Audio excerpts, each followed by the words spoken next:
मैं रवि कुमार आप सभी व्यूअर्स का आपके चैनल फिजिक्स से जीजी पे स्वागत करता हूं। तो हम लोग इलेक्ट्रिकल कैपेसिटर यानी कि संधारित्र के विषय में पढ़ रहे हैं और लास्ट क्लास में हम लोग संधारित्र की धारिता यानी कैपेसिटेंस के बारे में चर्चा किए थे और सबको बहुत सिंपल कंसेप्ट था। कैपेसिटेंस क्या था? तो जैसे किसी बर्तन का धारिता होता है कि उसमें कितना तरल आ सकता है, कटोरी में कम आएगा, कोई बड़ा बर्तन है उसमें ज़्यादा आएगा।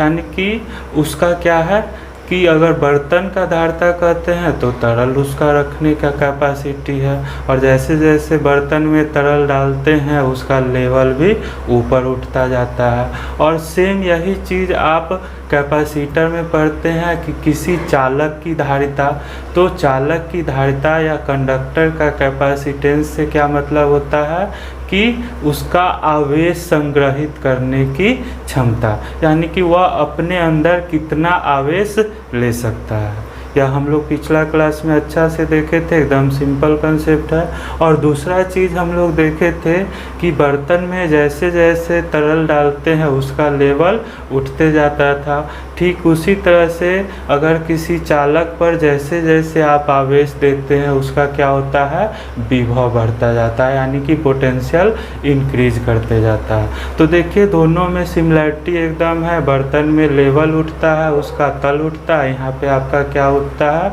तो आवेश डालने से इसका पोटेंशियल बढ़ता है, यानी कि विभव बढ़ता है। तो आज का क्लास बहुत इम्पोर्टेंट इसलिए है कि इस एक क्लास में ही हमने अभी तक जितना दावा आप लोग के साथ किए, दावा ही कहिएगा, कोई प्रूफ तो उतना मेरे पास था नहीं कि इलेक्ट्रिकल पोटेंशियल पढ़ लो, बेसिक सारा चीज़ क्लियर कर लो और फिजिक्स आपका एकदम आसान हो जाएगा।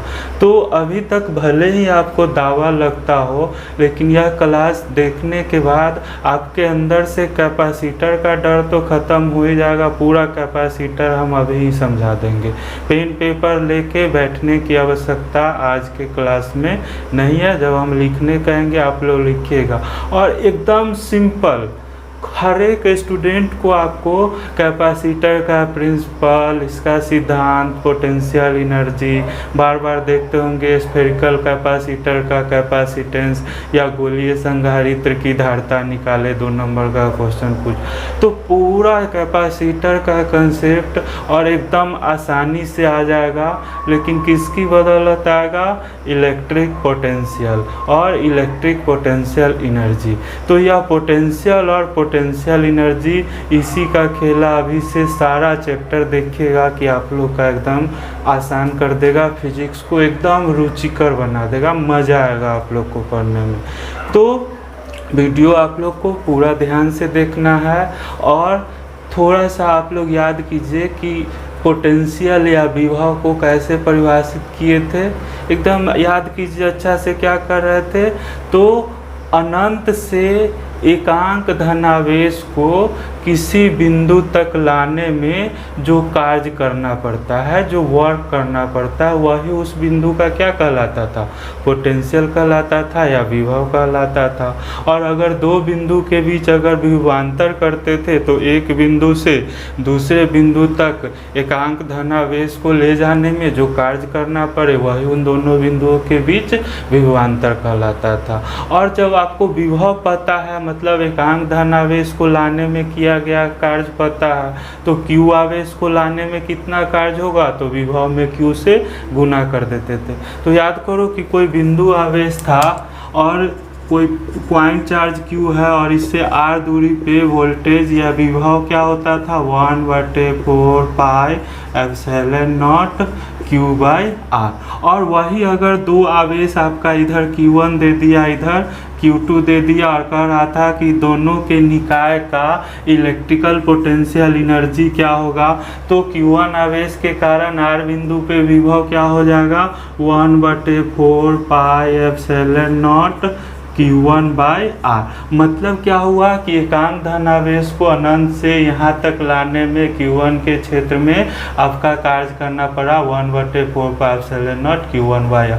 तो यह क्या है, Q1 के कारण R दूरी पे क्या है, विभव है। और चूंकि एकांक धन आवेश को लाने में इतना कार्य करना पड़ा तो Q1 को अनंत से लाने में कितना कार्य करना पड़ेगा, तो सिंपली Q1 से गुना कर दिए, यही उसका क्या हो गया, इलेक्ट्रिकल पोटेंशियल एनर्जी हो जाता था।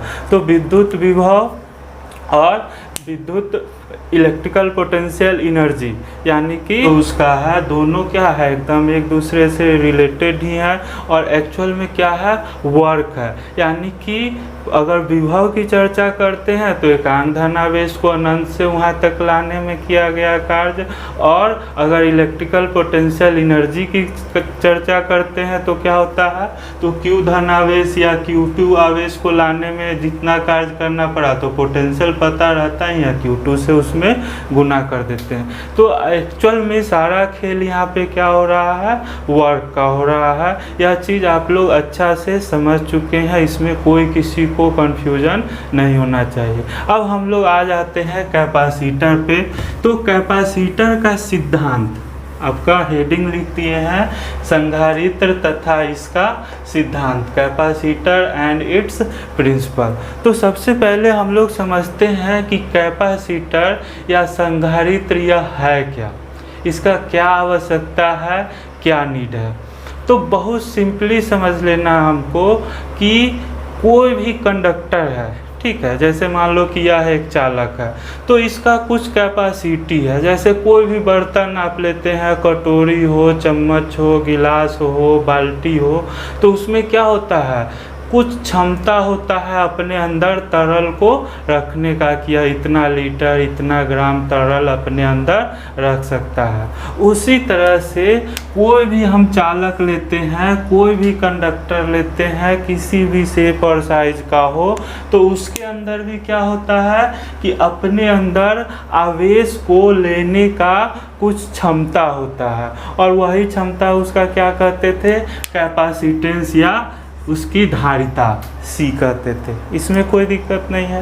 तो अब मान लो कि आपके पास कोई एक कंडक्टर है, तो इसका क्या है कि कुछ क्षमता है कि एक क्षमता तक यह अपने अंदर आवेश ले सकता है। और क्या होगा अगर उससे ज़्यादा आवेश इसको दिया जाए, तो क्या होगा, अगर कटोरी का क्षमता है आधा लीटर उसमें दूध रखने का, और उससे ज़्यादा दूध रखिएगा तो क्या होगा, बाहर गिरेगा।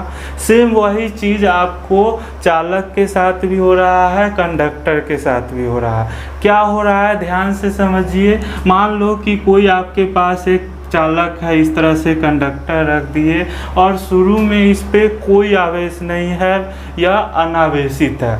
तो आवेश नहीं है, इसका विभव क्या होगा, शून्य होगा। क्योंकि विभव कैसे बढ़ेगा, जैसे जैसे इस पे आवेश डालते जाएगा इसका विभव भी, वोल्टेज भी बढ़ता जाएगा। तो शुरू में इसका विभव शून्य है, मतलब एकांक धन आवेश को अनंत से यहाँ तक लाने में हमको कार्य क्या करना पड़ेगा, तो कुछ कार्य करना नहीं पड़ेगा।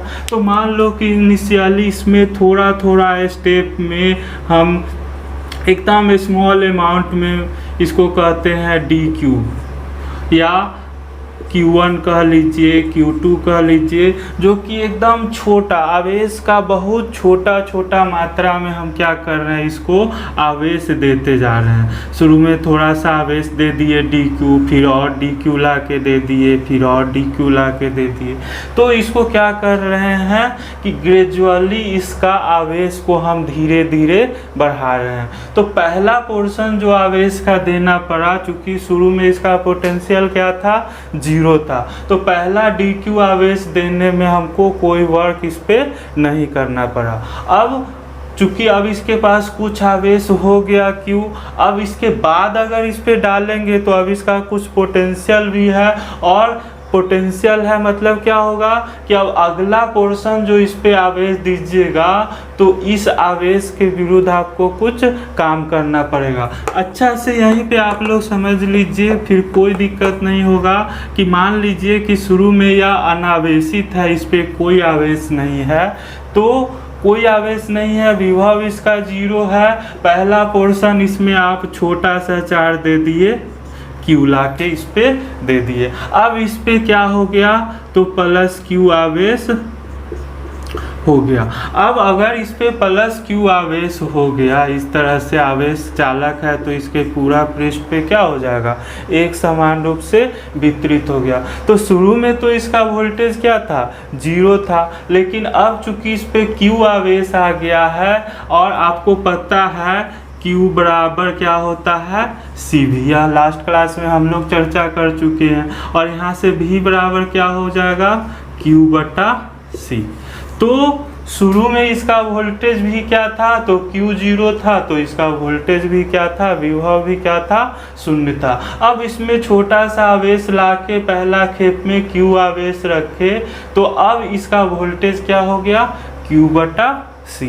अब मान लो कि इस पे और थोड़ा सा आवेश लाके Q+dQ आवेश इसमें और आगे, यानी थोड़ा थोड़ा करके बढ़ाना है। Q आवेश दिया और थोड़ा सा चार्ज dQ देंगे, तो यह dQ आवेश को कहाँ से, अनंत से खींचकर और कहाँ तक, इस प्लेट पर लाने में अब इस पोटेंशियल के अगेंस्ट काम करना पड़ेगा। यानी कि यह Q/C अगर इसका विभव है और अब dQ को अनंत से लाकर इस पे डालेंगे, तो इस वोल्टेज के अगेंस्ट काम करना पड़ेगा। या ऐसे भी समझो कि यह पॉजिटिव आवेश है और यह dQ है, यह भी मान लीजिए पॉजिटिव आवेश ही है। तो अब इसको जैसे जैसे इसके नज़दीक लाइएगा, दोनों क्या है, यह भी धन आवेश है, यह भी धन आवेश है, या इसको क्या करेगा, प्रतिकर्षित करेगा। और उस प्रतिकर्षण बल के विरुद्ध आपको खींच के यहाँ तक लाना होगा। तो क्या करना होगा, कुछ वर्क करना पड़ेगा, और उस वर्क से क्या होगा, तो इसका पोटेंशियल और इंक्रीज हो जाएगा। तो जैसे जैसे इस पे आवेश आप डालते जाइएगा, जैसे जैसे इसका आवेश डालते जाइएगा, इसका वोल्टेज भी क्या होगा, तो Q बढ़ते जाएगा, भी आपका बढ़ते जाएगा। यहाँ तक क्लियर है। कोई इसमें रॉकेट साइंस हम नहीं कर रहे हैं। अगर कोई कंडक्टर है, अगर शुरू में इसमें कोई आवेश नहीं है, पहला पोर्शन आवेश का डाले, तो आपको कोई वर्क नहीं करना पड़ा। लेकिन जैसे इस पे अब Q आवेश हो गया, अब इसका वोल्टेज कितना हो गया, Q/C। तो अब इस पे और ज़्यादा आवेश डालिएगा, तो इस पोटेंशियल के अगेंस्ट आपको क्या करना पड़ेगा, वर्क करना पड़ेगा। इस dQ आवेश को इसका प्रतिकर्षण बल के विरुद्ध खींच के ला के इस पे रखना होगा, यानी उतना वर्क करना पड़ेगा।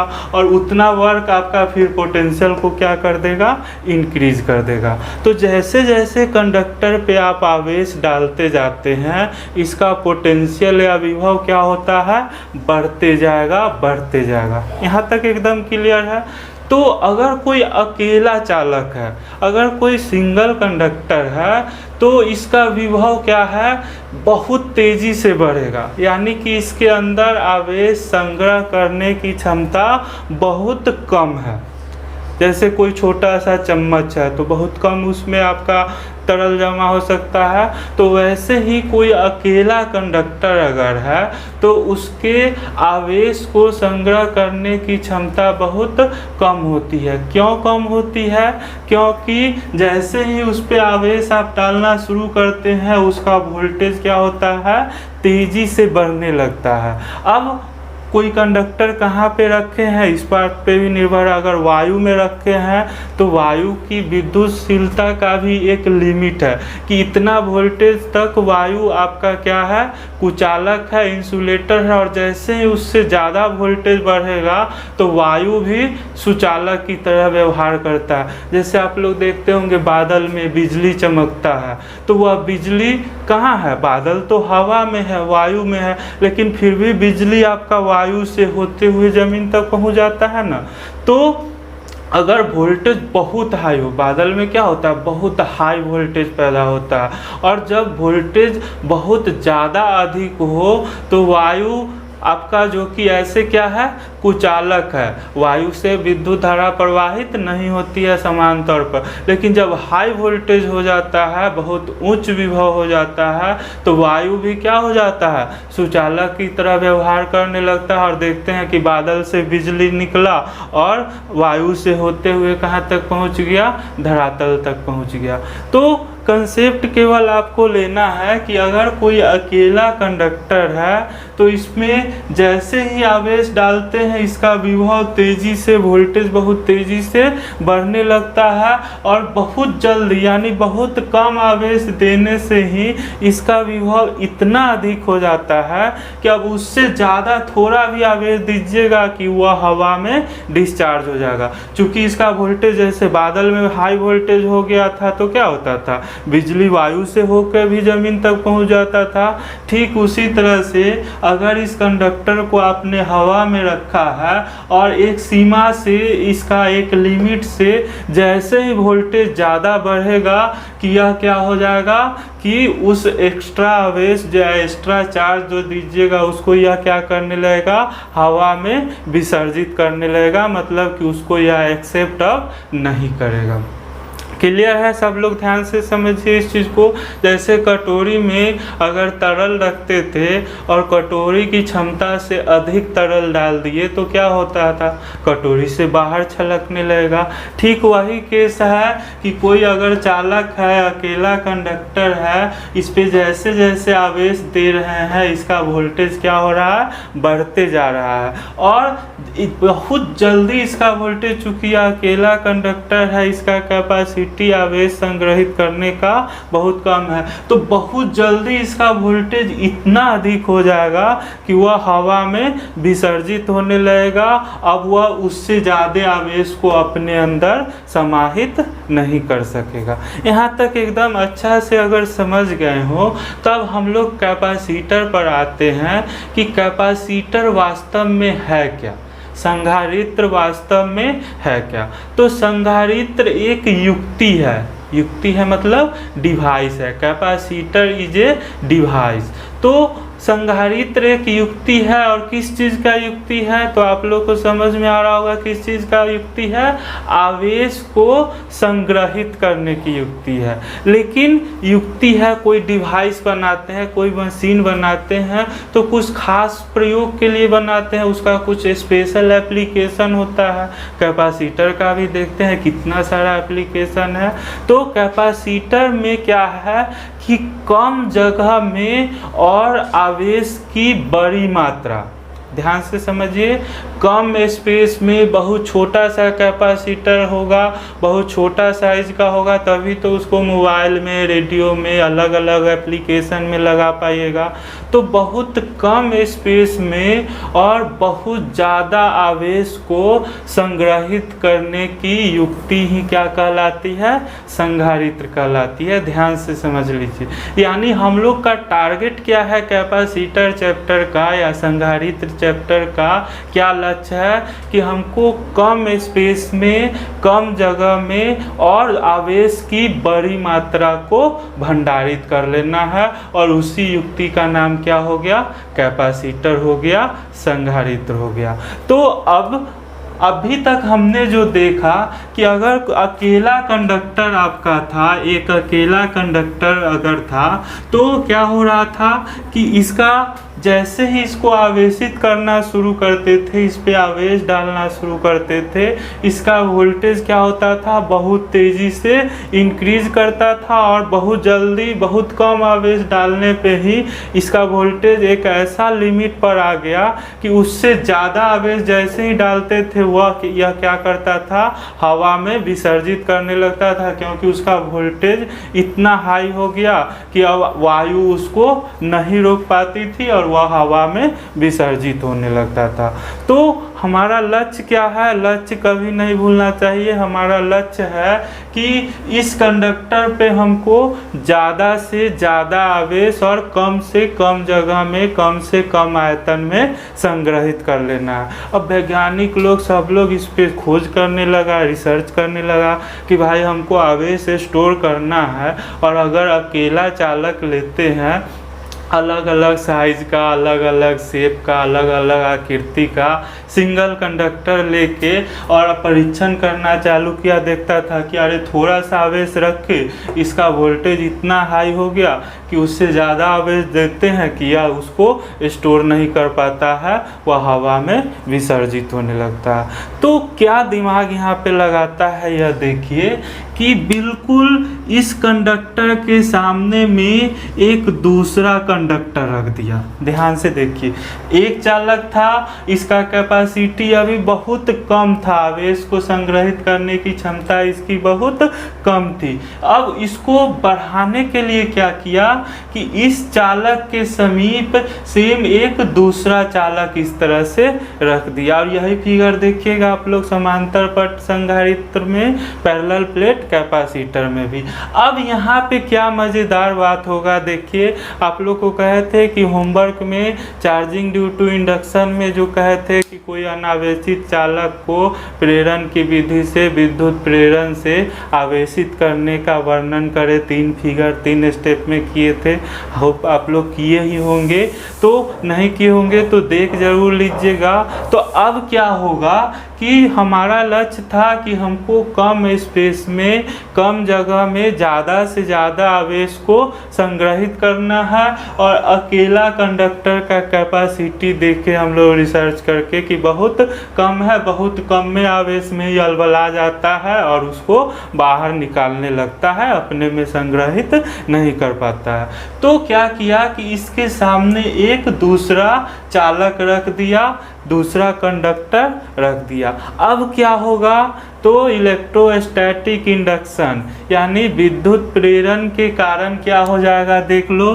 तो आपको पता है कि किसी भी चालक में क्या होता है, फ्री इलेक्ट्रॉन होता है, मुक्त इलेक्ट्रॉन होता है। तो इस पे आपने पहले से आवेश दे रखा है अगर Q, तो यह Q आवेश इसके पूरा पृष्ठ पे क्या है, एक समान रूप से वितरित है। और यह धन आवेश क्या करेगा कि इस कंडक्टर का ऋण आवेश को क्या कर लेगा, अपनी ओर खींचना शुरू। यानी इस पे आपने कोई आवेश नहीं दिया था, यह अनावेशित था, लेकिन जैसे ही इसको इस कंडक्टर के सामने में रखे जिस पे पहले से आपने धन आवेश दे रखा था और यह अपना लिमिट तक पहुंच गया था। यह चीज़ अच्छा से समझ लीजिए कि पहला कंडक्टर जो था इस पे आप छोटा छोटा आवेश देते गए और यह अपना मैक्सिमम कैपेसिटी पर पहुंच गया। अब इससे ज़्यादा आवेश आप इसको दे रहे थे तो यह अपना में नहीं रख के वायु में विसर्जित कर दे रहा था।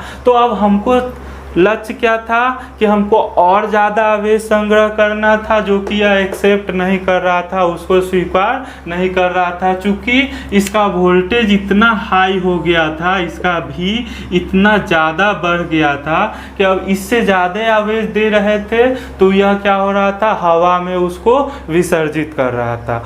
तो अब इसका कैपेसिटी को बढ़ाने के लिए कि इसमें और ज़्यादा आवेश कैसे डाला जाए, तो क्या किए कि इसके सामने एक दूसरा कंडक्टर को रख दिए, बिल्कुल इसके नज़दीक में। ठीक है, तो ये बिल्कुल इसके नज़दीक एक दूसरा कंडक्टर को रख दिए। अब क्या घटना हो रहा है, तो इलेक्ट्रोस्टैटिक इंडक्शन से क्या हो रहा था, या प्रेरण की घटना से क्या हो रहा था, तो यह अनावेशित चालक था, लेकिन इसका धन आवेश क्या करेगा, तो इसके अंदर का जितना फ्री इलेक्ट्रॉन है उस सब पर क्या करेगा, आकर्षण का बल लगाएगा। तो इस कंडक्टर का ऋण आवेश किधर हो गया, इस तरफ जमा हो गया। तो अगर यहाँ पे आपका प्लस Q चार्ज था तो इस पे क्या हो जाएगा, माइनस Q आवेश हो जाएगा। तो एक साइड पे अगर इस कंडक्टर का मुक्त इलेक्ट्रॉन आपका सब आपका इधर एक तरफ जमा हो गया, तो ऑब्वियस है कि दूसरे साइड में क्या हो गया, आवेश का कमी हो गया। तो अगर इधर ऋण आवेश पैदा हो गया तो इधर क्या हो जाएगा, धन आवेश पैदा हो जाएगा। देख लीजिए, बेसिक कंसेप्ट आपका नहीं चेंज हो रहा। तो अगर इधर माइनस Q चार्ज हो गया तो इधर प्लस Q चार्ज पैदा हो गया।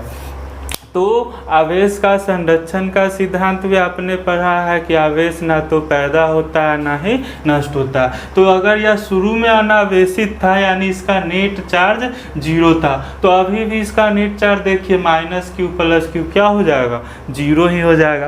केवल क्या हो गया, तो इसका पॉजिटिव चार्ज क्या किया कि इसका मुक्त इलेक्ट्रॉन को खींच के एक तरफ ले आया। तो अगर इधर +q चार्ज था तो इस सरफेस पे क्या हो गया, -q चार्ज हो गया। और चूंकि यह इलेक्ट्रॉन जहां से उठ के आया उधर इलेक्ट्रॉन की कमी हो गई, तो उधर धनावेश आपका +q पैदा हो गया।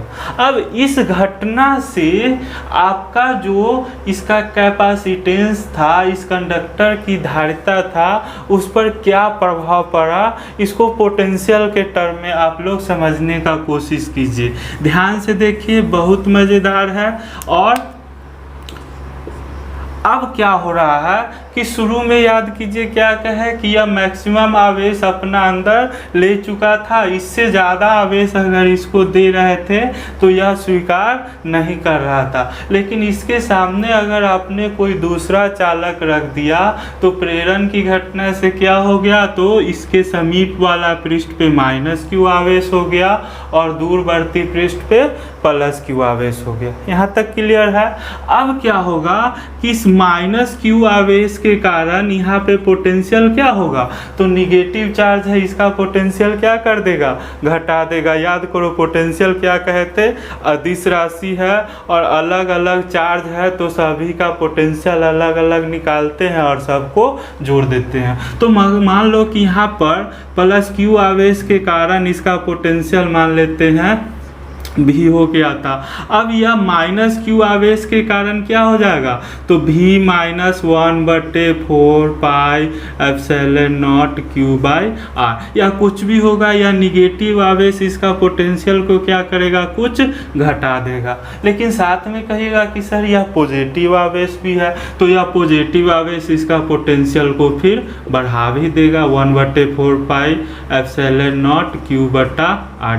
केवल एक कंसेप्ट के लिए कर रहे हैं, कुछ और भी हो सकता है यहाँ पे रिजल्ट, लेकिन मेन काम यहाँ पे क्या होगा यह आपको समझना है कि पहले इसका पोटेंशियल मैक्सिमम भी पहुँच गया था, लेकिन अब इसके सामने जब दूसरा चालक रखे, इस पे अब आवेश हो गया प्रेरण के कारण इधर -q और इधर +q, तो यह -q क्या करेगा, इसका वोल्टेज को कुछ घटा देगा। माइनस कह देते हैं कि इसका वोल्टेज अगर अब भी था तो इस -q के कारण अब वोल्टेज इसका कुछ घट गया, -dV हो गया। लेकिन साथ में यह पॉजिटिव चार्ज है, पॉजिटिव चार्ज इसका पोटेंशियल को कुछ बढ़ा देगा, तो इसको कह देते हैं dV' कह देते हैं। तो अब क्या हो रहा है कि पहले जो इसका मैक्सिमम पोटेंशियल था, अब उस पे यह दोनों आवेश मिलके भी प्रभाव कर रहा है, इसका पोटेंशियल को या निगेटिव आवेश घटा रहा है और यह पॉजिटिव आवेश बढ़ा रहा है। लेकिन प्रभाव किसका ज़्यादा होगा केवल समझना है। तो यह कंडक्टर का कुछ फाइनाइट थिकनेस होगा, कुछ मोटाई होगा, तो यह निगेटिव चार्ज इसके क्या है, ज़्यादा नज़दीक है और यह पॉजिटिव चार्ज इससे कुछ दूर है। भले ही बहुत थोड़ा सा ही मोटाई हो या जितना भी मोटाई हो, लेकिन यह निगेटिव चार्ज इसके क्या है, नज़दीक है और यह पॉजिटिव चार्ज इससे निगेटिव के तुलना में थोड़ा सा दूर है। तो यह पोटेंशियल को ज़्यादा घटाएगा, इसके तुलना में +q के तुलना में -q इसका पोटेंशियल ज़्यादा घटाएगा और यह -q इसका विभव को घटाएगा, +q इसका विभव को बढ़ाएगा। और चूंकि -q का प्रभाव अधिक है +q के तुलना में, तो इसका पोटेंशियल अगर पहले v था तो अब मान लीजिए कि v' हो गया, यानी कि पहले से थोड़ा सा कम हो गया। तो अब जब शुरू में इस पे आवेश दे रहे थे, एक मैक्सिमम लिमिट तक यह पहुंच गया था, इसका पेट भर गया था, कह रहा था अब हम नहीं लेंगे। लेकिन इसके सामने एक दूसरा प्लेट को रख दिए, दूसरा चालक को रख दिए, इसके कारण क्या घटना घटी, तो प्रेरण के कारण एक पृष्ठ पे -q दूसरे पे +q आवेश पैदा हो गया, या -q इसका वोल्टेज को घटा रहा है या +q इसका वोल्टेज को बढ़ा रहा है। लेकिन घटाने का प्रभाव ज़्यादा है क्योंकि माइनस क्यू इसके ज़्यादा नज़दीक है। तो ओवरऑल इसका पोटेंशियल V से घट के अब क्या हो गया, पहले अगर V था अब घट के V डैश हो गया, कुछ कम हो गया लेकिन बहुत थोड़ा सा कम हुआ।